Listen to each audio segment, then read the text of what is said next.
people who are famous from doing improv. It's usually from a straight white male perspective. There's nothing like inherently like white about anything about improv.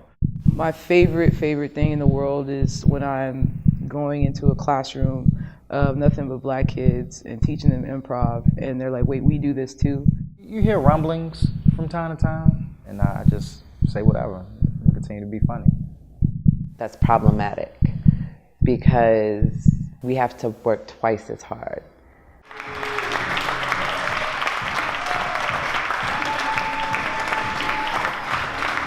How y'all feeling tonight? It's Saturday. When we got in, we noticed it was like one person of color in each group, and we were just like, well, we kind of want to play together and see what that's like. One of our founding members, Christopher Jones, summoned all of the people of color who were in Big at the time, and there were only 5 of us. He approached us and was like, you want to do this? And of course we were like, hell yeah. Our first shows were done at a bar that I guess no longer exists, Ashbury Pub. We didn't have the support of Big from the beginning. We did a bunch of indie shows, and then we became like a special project of Big. We were doing pretty well, to be honest, with just myself, Ty, Blue, and Rashid. But I kind of had this feeling like, most troops need at least 6 people already. I guess most of us already kind of known Jason from the indie scene. I played with him for a while, indie troop. And I've been really interested in him perhaps joining us as well. After about, I think, 2 years, they asked me to join.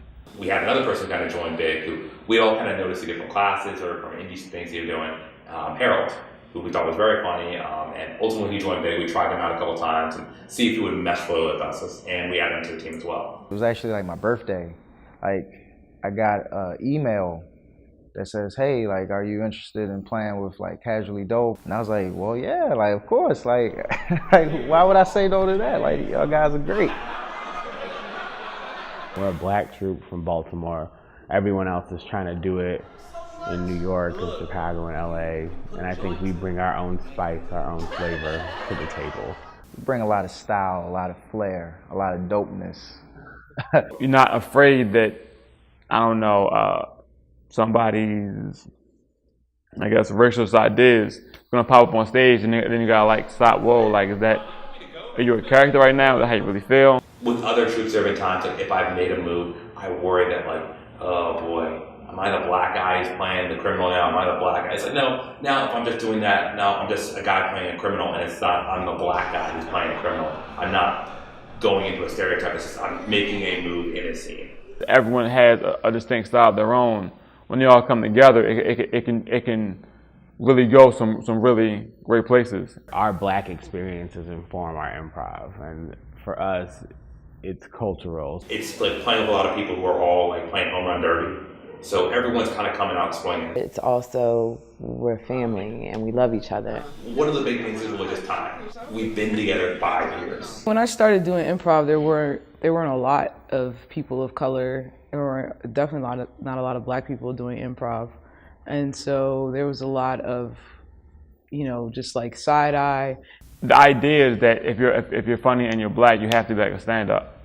That isn't the case. There were some rumblings that some of us only got in because we were of color, not because we were funny or that we worked hard but just because of our color, and that was disheartening. I think when I first started, it was a bit nerve-wracking because I wanted the validation.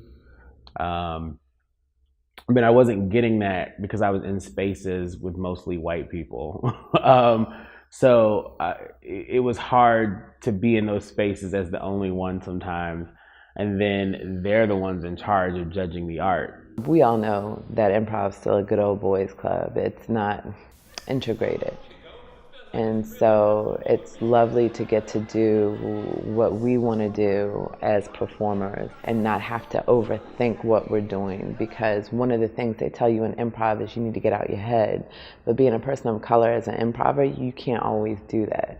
I mean, that's just the daily issues with being black, just like trying to operate stress-free and dealing with the world's aggressions and BS. When I first started seeing shows, there was only literally 2 people in the entire organization of about 60 players who are black. That does say something to you if you are a person of color or if you're a minority, and you go to see a show and it's like, oh, there is no one like me on stage. It does make you say, like, is this for me? Because you had a person of color, a black person, a gay person in your troupe, people use that as an opportunity to kind of get out their jokes. I come up as intimidating sometimes, which I think is crazy. But maybe that has protected me from people going too left, because they think I may be tougher than I really am. But I think that's silly, because I make up stuff on stage, so why would I be intimidated? There's a vulnerability just with being an artist. Like, it's just hard enough just being an artist and just to like put yourself out there as an artist. And then you add that layer of being queer, and then you add that layer of being black. So you take what's already difficult in general, being an artist, putting yourself out there, letting yourself be vulnerable in front of people and trying to present that art, and you want it to be well received. And then you have those other caveats. It's like if you go to a party and you're the only one wearing a costume and no one else is wearing a costume, or everyone's wearing a costume and you're not wearing a costume. You sort of feel like, oh, maybe I'm not supposed to be here. I mean, there's absolutely nothing to be afraid of. Improv needs you. Improv needs more points of view. Improv needs your story. Improv needs your perspective. It needs your sense of humor. It needs your background. So you shouldn't be nervous. Like, improv should be nervous about you, because you're going to be, shaking what improv is, just like we did. Improv is opening its doors up to more people. I think you're going to see different stories being told. What we know is that people come to a Casually Dope show and they see our faces and they say, I didn't know we did that. When they see themselves, the reflections of themselves doing it, it is empowering, and that's what we do.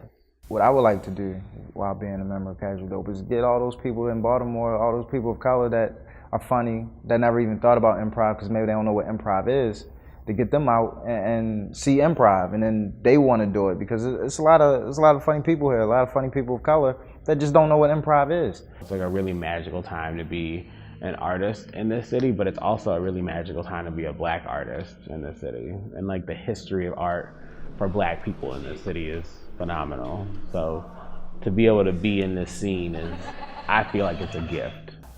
A lot of the fundamental things in improv is stuff that you do all the time, like with your friends or your family, like going on reps or like jokes and stuff, and like acting out certain things. I mean, it happens all the time. I would just say, like, anyone, if it's a person of color or a queer person or a trans person, just be yourself and just be fearless. And if you want to be an artist, just go out and do it. Any sort of minority group you want to put in there, really take to this art form, because it really has meant a lot to me.